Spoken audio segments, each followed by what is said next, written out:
Hello everyone, good morning to all of you and welcome to my YouTube channel Analyze JGK Knowledge. This is the episode number 23 our daily current affairs show. Today we'll discuss top 10 current affairs of 12 August 2020 and please subscribe my channel and press the bell icon button to get the notification of next videos. Let us start first question. PM Modi recently inaugurated submarine optical fiber cable connecting Chennai and West City. PM Modi ने हाल ही में चेन्नई और किस शहर को जोड़ने वाली पनडुब्बी optical fibre cable का उद्घाटन किया? Right answer option number C, Port Blair. Prime minister Narendra Modi inaugurated and dedicated to nation submarine optical fiber cable connecting Chennai, Tamil Nadu and Port Blair, Andaman Nicobar, Iceland through video conferencing। प्रधानमंत्री नरेंद्र मोदी ने video conferencing के माध्यम से चेन्नई और port Blair को जोड़ने वाली पनडुब्बी ऑप्टिकल फाइबर केबल का उद्घाटन किया और राष्ट्र को समर्पित किया। यह कनेक्टिविटी भारत के अन्य हिस्सों के साथ साथ अंडमान निकोबार को तेज मोबाइल और लैंडलाइन दूरसंचार प्रदान करने में सक्षम बनाएगी। एंड सबमरीन ओएफसी केबल को लगभग 1224 करोड़ रुपए की लागत से बिछाया गया है। यह 2312 किलोमीटर चेन्नई अंडमान एंड निकोबार द्वीप समूह की आधारशिला 30 दिसंबर 2018 को पोर्ट ब्लेयर में पीएम नरेंद्र मोदी ने रखी थी। This connectivity will enable delivery of faster mobile and landline telegram services to Andaman Nicobar Island and other parts of the India.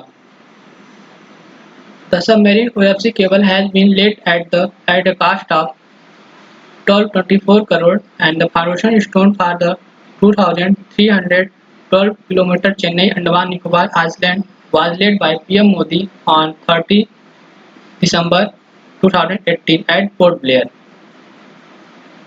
And this is the location of Andaman Nicobar Island in Indian map. The degree channel Andaman island और Nicobar island को अलग करता है।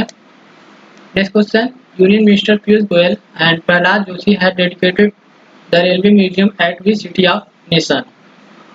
Right answer is option number B, Hubli. Piyush Goyal and Prahlad Joshi dedicated the railway museum at Hubli to the nation in event over a video conferencing presided by Suresh Angadi Channabasappa, Minister of State for Railway, and the railway museum at the Hubli is the first of its kind in North Karnataka and the second in the Southern Western Railways after the historic rail museum at Mysore.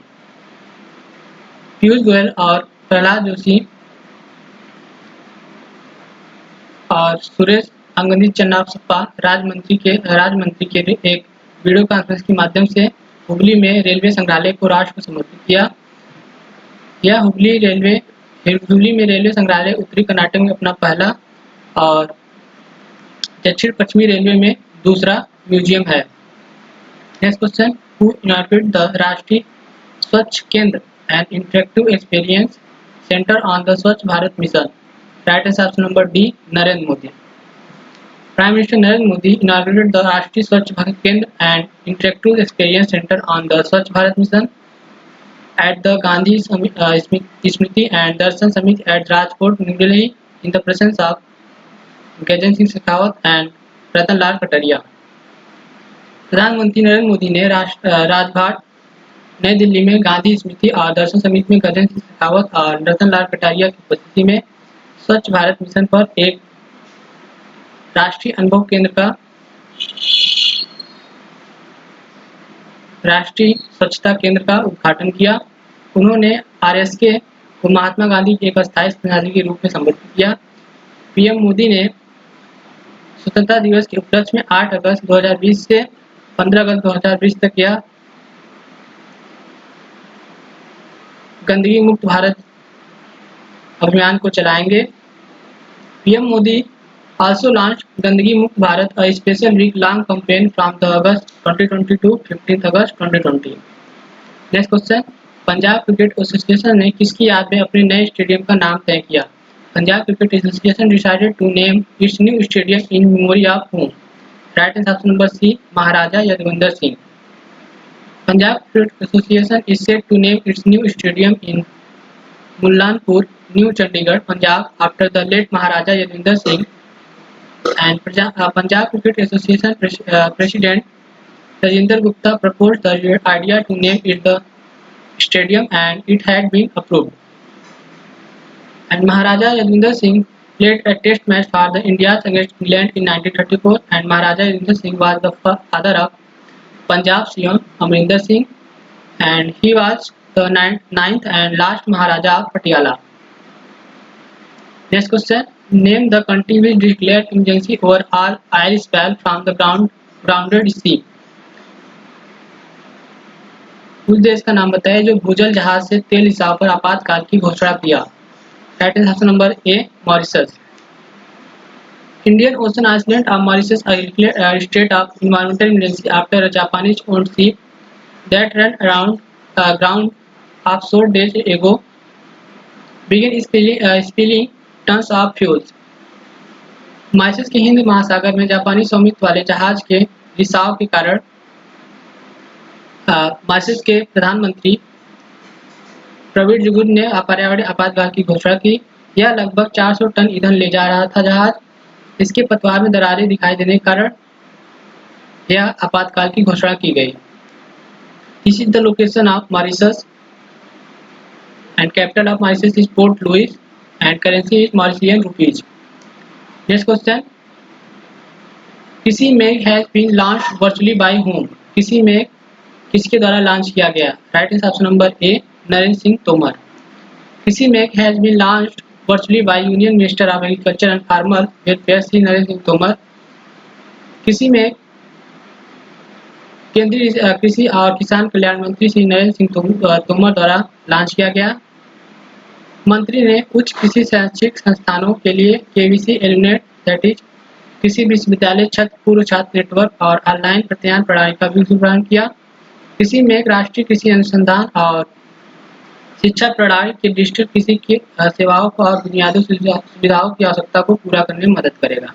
कृषि में will help in meeting the services and infrastructure requirement of digital agriculture of national agriculture research and education system. Next question. राहत Indori passed away. He was renowned as. He was eminent Urdu poet. That is option A. Next question. Which country has announced COVID-19 vaccine named Sputnik V? किस देश ने Sputnik V नाम के COVID-19 vaccine की घोषणा की. Right answer option D, Russia. Russian president Vladimir Putin has announced that a COVID-19 vaccine named Sputnik V developed in the country has been registered for use, and this is developed by Moscow's Gumia Institute, Russia, and Russia is the first country to register a coronavirus vaccine in the world.